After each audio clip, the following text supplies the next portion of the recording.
Hai teman-teman, perkenalkan nama saya Bernika Ifadah, program studi Ilmu Kesehatan Masyarakat semester 7.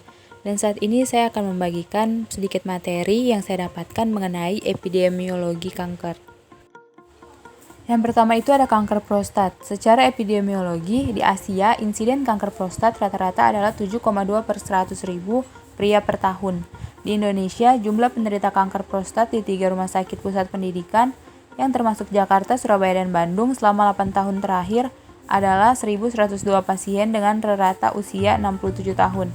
Stadium penyakit tersering saat datang berobat adalah stadium lanjut sebesar 59,3% kasus, dan terapi primer yang terbanyak dipilih adalah orchiektomi sebesar 31,1%, obat hormonal 182 atau 18%, prostatektomi radikal 89 atau setara dengan 9%, radioterapi 63 atau setara dengan 6%, sisanya adalah pemantauan aktif, kemoterapi, dan kombinasi.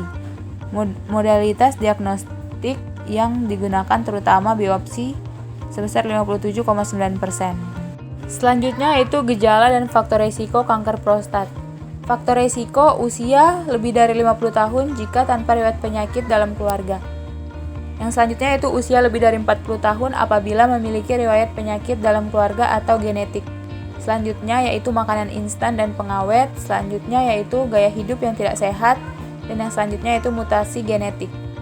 Selanjutnya itu gejala dari kanker prostat. Yang pertama itu urin berdarah, yang kedua nyeri saat buang air kecil, yang ketiga tekanan air kecil berkurang, yang keempat tidak mampu kencing saat berdiri, dan yang kelima itu sering buang air kecil saat malam hari. Yang kedua yaitu kanker nasofaring. Secara epidemiologi, karsinoma nasofaring di dunia kurang dari 1 per 100 ribu setiap tahunnya dengan prevalensi di Asia mencapai 81%. Angka mortalitas karsinoma nasofaring mencapai 0,7 per 100 ribu penduduk. Angka insidensi kanker nasofaring di dunia kurang dari 1 per 100 ribu setiap tahunnya.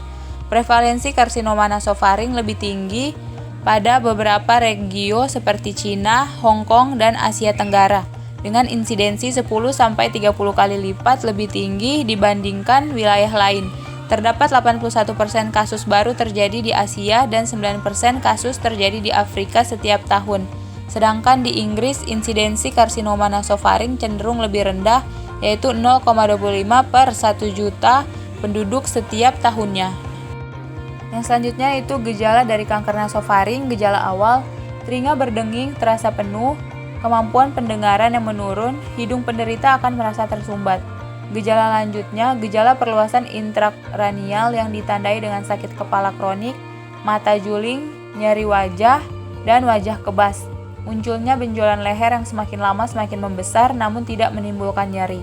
Diagnosis pasien dengan 3 cara. Yang pertama itu anamnesis dan pemeriksaan fisik. Yang kedua pemeriksaan penunjang, dan yang ketiga biopsi.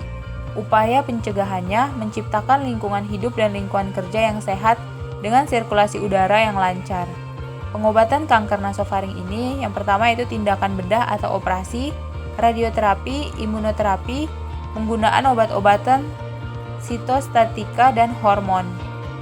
Yang ketiga yaitu kanker limfoma. Epidemiologi limfoma non-Hodgkin menunjukkan bahwa limfoma merupakan salah satu dari 10 penyakit kanker terbanyak di dunia pada tahun 2012. Sekitar 90% dari penderita limfoma menderita limfoma non-Hodgkin dan sisanya adalah limfoma Hodgkin. Yang selanjutnya itu gejala limfoma non-Hodgkin. Penurunan berat badan 10% dalam 6 bulan. Demam 38 derajat Celcius selama lebih dari 1 minggu tanpa sebab yang jelas. Berkeringat banyak pada malam hari, mudah lelah, penurunan nafsu makan, dan pembesaran pada kelenjar getah bening.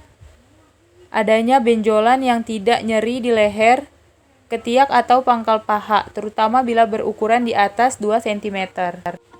Yang keempat yaitu kanker hati. Secara epidemiologi, kanker hati merupakan kanker pembunuh nomor 3 setelah kanker paru-paru dan kanker usus besar.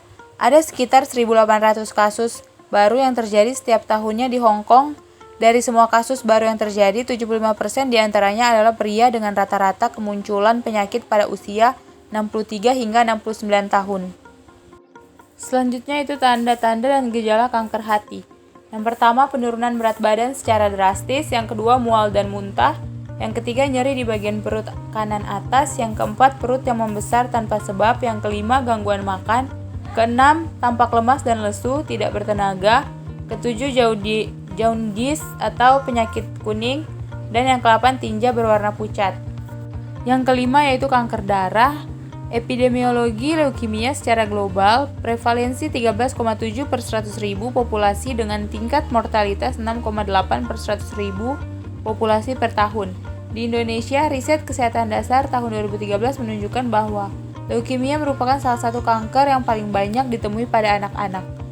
Menurut data statistik Cancer Surveillance Epidemiology and Result Program National Cancer Institute, prevalensi leukemia sebesar 13,7 per 100.000 populasi per tahun dan jumlah kematian leukemia sebesar 6,8 per 100.000 populasi per tahun.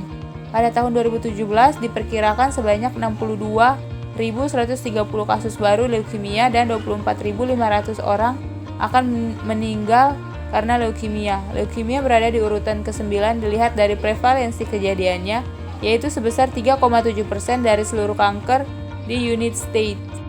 Selanjutnya itu tanda dan gejala kanker darah. Yang pertama, kelelahan dan badan pegal. Yang kedua, penurunan berat badan. Ketiga, tes darah abnormal.